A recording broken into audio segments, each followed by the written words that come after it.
आंखों के सामने हजारों की तादाद में मौजूद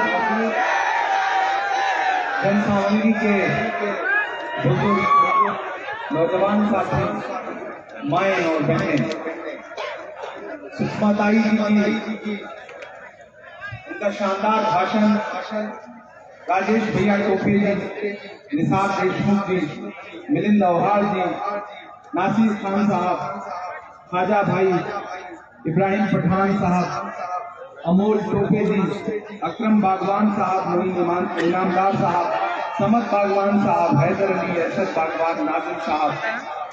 पिछले 3 घंटे से आप भाषण सुन रहे हैं। मैं पहली बार आपके दयारे मोहब्बत में हाजिर हुआ हूं और कोशिश करूंगा कि थोड़ी देर आपसे शायरी की जबान में भी बात करूं और थोड़ी देर आपसे गुफ्तगू भी करूं। बड़ी तादाद में जब बाईं तरफ, सामने, दाईं तरफ, पीछे छतों तक लोग बैठे हुए हैं। जालना बहुत दिनों बाद आना हुआ है और जनसावंगी तो पहली बार आया है।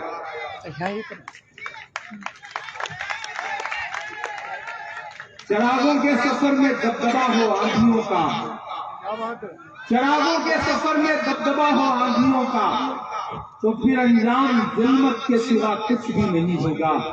ये दुनिया नफरतों के आखिरी स्टेज पर है, इलाज इसका मोहब्बत के सिवा कुछ भी नहीं होगा। आपको ईवीएम के कतारों में खड़ा होना है और सिर्फ जनसावंगी के भविष्य का फैसला करना है, बल्कि महाराष्ट्र के भी भविष्य का फैसला करना है। ये चुनाव बहुत महत्वपूर्ण चुनाव है। यहाँ किसान बड़ी तादाद में बैठा है, नौजवान बड़ी तादाद में बैठा है। मेरा सौभाग्य ये भी है कि मैं आपका खासदार हूं। मैं राज्यसभा में आपका प्रतिनिधित्व करता हूं, महाराष्ट्र का प्रतिनिधित्व करता हूं। ये मेरे लिए गर्व की बात है। मैं राजेश टोपे जी को सुन रहा था, जिस तरह से उन्होंने सभी समाजों को जोड़ करके अपनी बात रखी। इस दौर में ऐसे राजनेताओं की बड़ी जरूरत है। वो माइक पर खड़े थे, बोल रहे थे और मुझे अशोक साहिब का शेर याद आ रहा था कि मैं तुम्हें अपने उसूलों की कसम देता हूं, मुझको मजहब के तराजू में न तौला जाए। मैंने इंसान ही रहने की कसम खाई है, मुझको हिंदू या मुसलमान न बोलना चाहिए।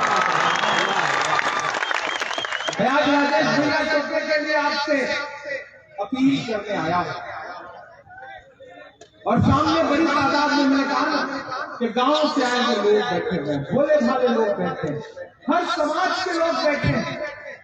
कौन हिंदू, कौन मुसलमान, कौन सिख, कौन दलित, कौन ईसाई, इस भीड़ में आप अंदाजा नहीं लगा सकते।